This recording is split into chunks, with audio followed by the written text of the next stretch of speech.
not sure how they measure that.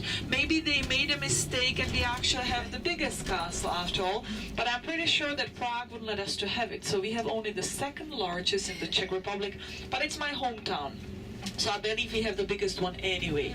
Who cares about Prague, right? It's only the capital. So you'll see the castle is really big. We are really lucky because Marian is going to drive us to the top of the hill, walking through the castle gardens first and then through the castle courtyard. So you are going to see all of the 5 courtyards of the castle.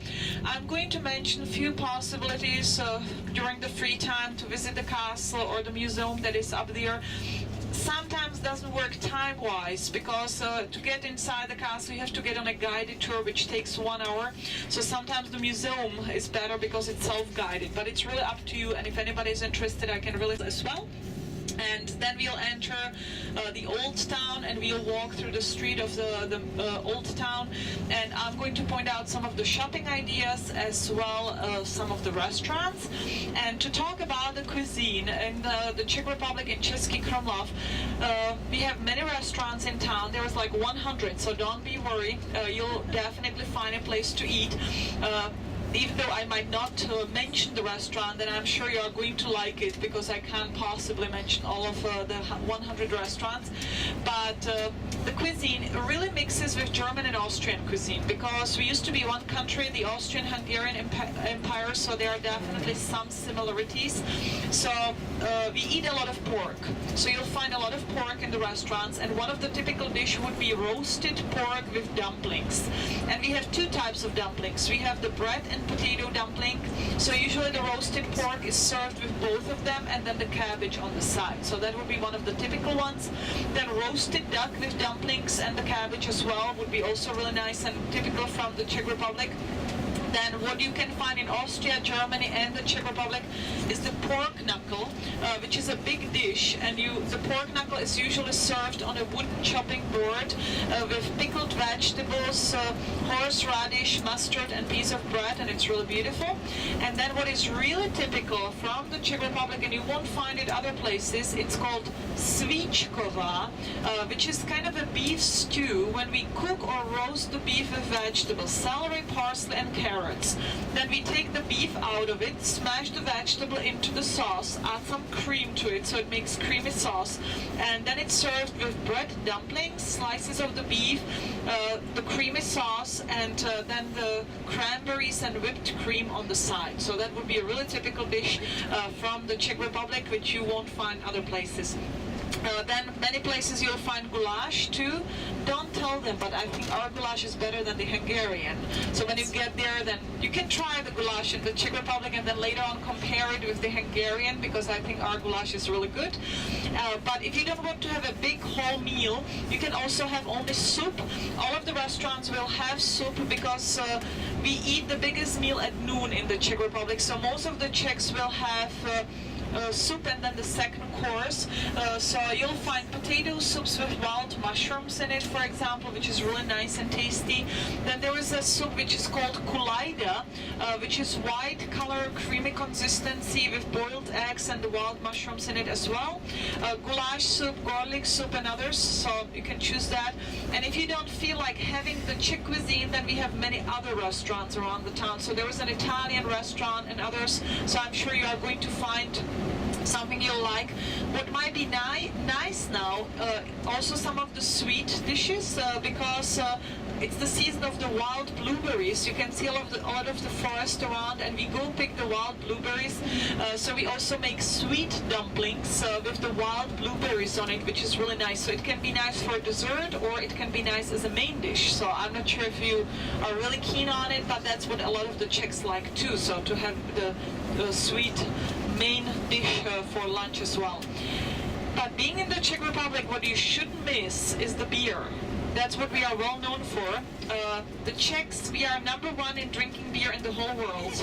But even the Germans though, I'm not sure if I'm proud of that fact, but it is the fact. And the average is so high that it means 1 large beer a day for everyone. Even the newborn babies would have to have a beer to make up the average. They are only included in the average, of course. They don't drink. The legal age is 18, but we really have the average so high. And you will find most Most of the Czechs even don't think about beer being the alcohol, to be honest, and you'll find out in the restaurants that beer is really often cheaper than water. And I'm really serious with that, so it's better to have a beer than to have soft drinks or water, because it's just going to cost you less. And the advertisements for beer you'll find around the town. A lot of it will be for Budweiser. But it's not the American Budweiser, it's the real Budweiser that is made in the Czech Republic. It's the original Budweiser. It's made in Cesky Krumlov, the town I mentioned with the horse railway, which is only 20 minutes from Cesky Krumlov, and that's where the real Budweiser is made. We are fighting with the US for many, many years over the name because it was stolen from us, and the Czech Budweiser, the result is that the Czech Budweiser is sold all over the world under the name Budweiser, except the US, where they sell it under the name Czech Hwy. So if you see the Czech Hwy, that's the Czech Budweiser. But in our town, when you see the Budweiser, it's only the Czech Budweiser. We don't sell the American one. And then you'll find Pilsner Urquell, which is also known all over the world. And Pilsner Urquell, it's not even beer, it's a medicine. And I'm serious with that. It's really often recommended by the doctors. If you have any kidney or bladder trouble, they say 1 Pilsner Urquell a day is good for you. It was once recommended to my husband, but he didn't bring the prescription home, so there was something wrong with that. And then we have the local beer, which is called Eggenberg. We have a local brewery, the beer factory, Eggenberg. It's a microbrewery nowadays, and you can find the local beer around the town as well. The Eggenberg family, as well as I'll be talking about the different owners of the castle when we walk through the castle area.